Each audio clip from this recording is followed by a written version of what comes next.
Grâce à un film exhumé des archives, preuve incontestable pour remonter le temps, nous vous invitons à vivre à Anu en 1952. Suivons la flèche, vers la ville du cœur, où le nom commence par un H aspiré, propre au S du nom et à l'accent du terroir. Anu Sévère, les rues s'animent. Le représentant de la loi procède des ouvriers en bon travail. Et Jules, plus après, s'empresse à vélo dans la rue Albert Ier.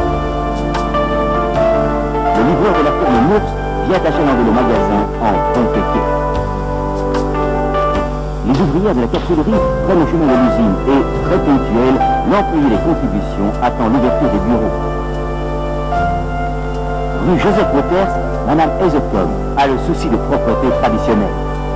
12 ouvrières se hâtent vers la capsulerie en saluant les riverains au passage.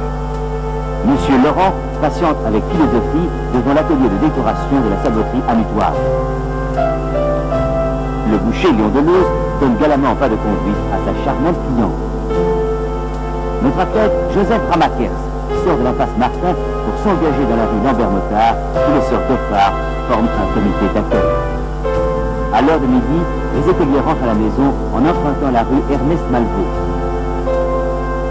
Nous y retrouvons des riverains aux figures bien sympathiques.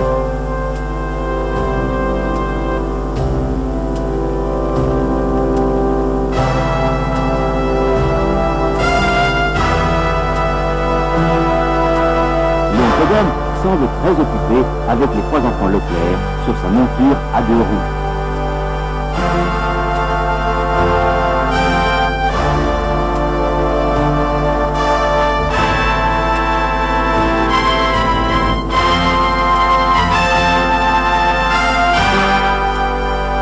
Victor Scallet, le policier gentleman, engage ses jeunes voisines un sourire de séduction pour la postérité.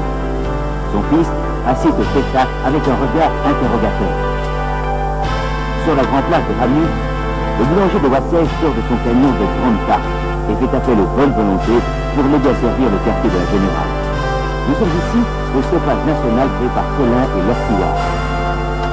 Sur la route de Wavre, voici le stoppage Stockers où les patrons, leurs enfants et leurs ouvrières s'accordent une pause pour le plaisir de l'objectif.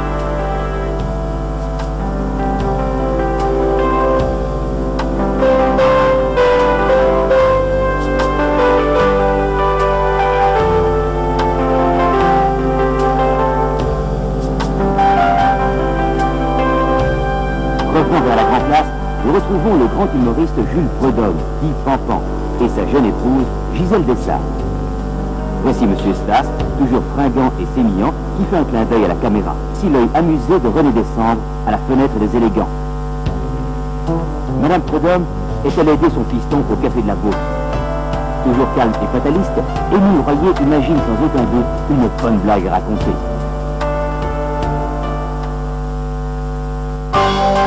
C'est l'après-midi et la caméra fait une incursion dans la cour de récréation du collège Sainte-Croix, où les révérends, toujours en soutien des croisiers, font une surveillance bon enfant dans la foule des élèves plus préoccupés par les jeux que par l'attrait de la science.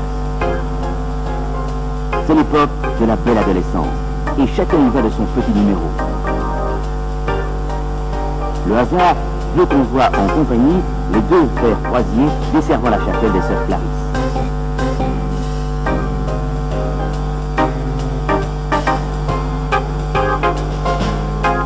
À l'initiative de la compagnie d'assurance des propriétaires réunis, un hélicoptère vient offrir le baptême de l'air à des Amutois. Messieurs Gustin, Volon, Peters, De Villers, Peigneur et Vigneron constituent la cheville ouvrière de ce qui deviendra notre prof international.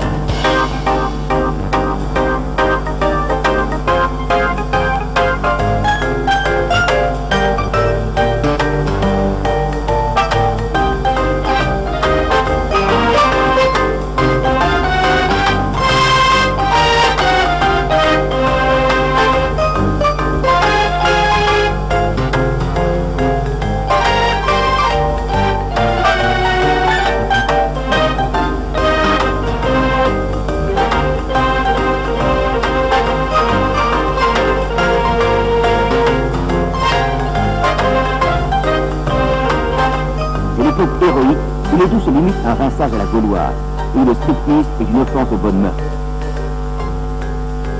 Aussi faut-il garantir une discrétion très pudique.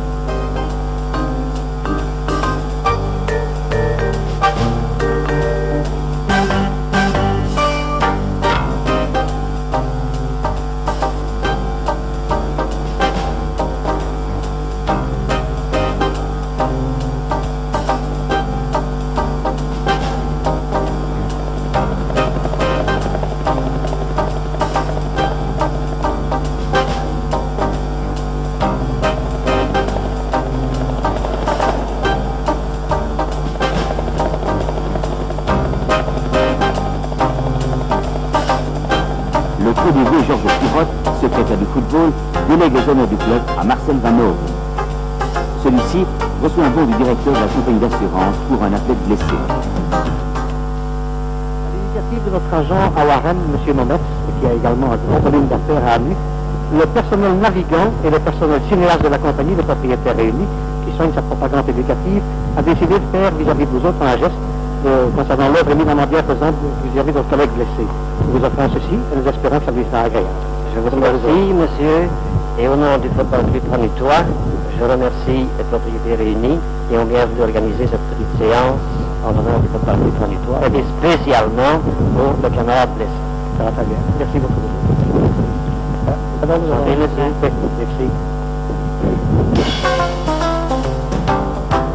Les cadets de la Croix-Rouge assurent l'animation dans le public par leur nom et leur bonne humeur. Oscar N et son fils Roger sont de la partie et s'échangent quelques confidences. Madame Boré manifeste sa joie après son baptême de l'air. Le comité de la Croix-Rouge est à ses côtés, dont le docteur Giroul et le percepteur Léonard. Le mailleur Gustin n'est pas peu fier d'être en compagnie de ses deux filles, dont Martine, qui semble être envahie par une crise de timidité. Roger N, à son tour, joue au papa, prévenant avec sa petite fille très intéressée par le spectacle. La famille Spira, qui laisse généreusement le passage aux athlètes sur cette terre, a aussi les honneurs de notre reportage. N'est-ce pas une prémonition du rôle important que jouera Annie au sein de l'athlétisme anitois?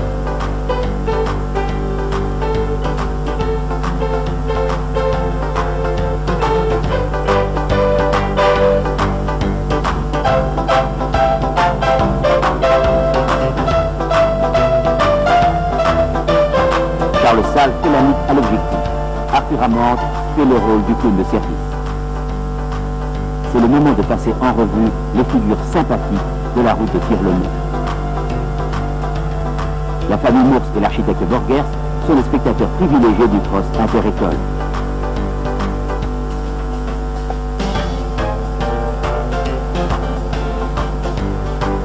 Un dernier tour de manivelle nous montre les élèves de l'Athénée, parmi lesquels le futur échevin Mato et tous ses compagnons de classe et de sortie.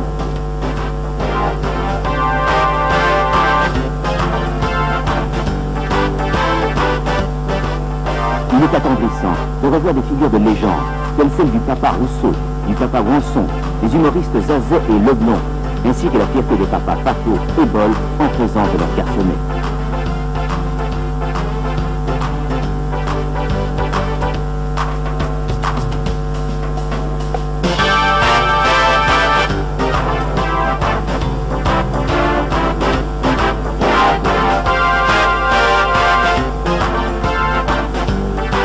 Gratuit en hélicoptère en 1952, c'est un exploit. La remise des diplômes fait des heureux, et on le comprend. Alors, au revoir à Annie des années 50. Nous vous saluons, et avec vous, le révérend père en barrette ecclésiastique.